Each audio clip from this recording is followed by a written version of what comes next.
गणनायकाय गणदैवताय गणाध्यक्षाय धीमहि गुणशरीराय गुणमण्डिताय गुणेशानाय धीमहि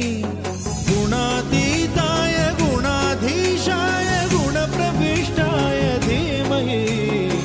एकदन्ताय वक्रतुण्डाय गौरीतनयाय धीमहि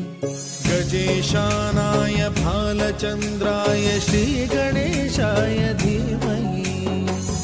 एकदन्ताय वक्रतुण्डाय गौरीतनयाय धीमहि गजेशानाय भालचन्द्राय श्रीगणेशाय धीमहि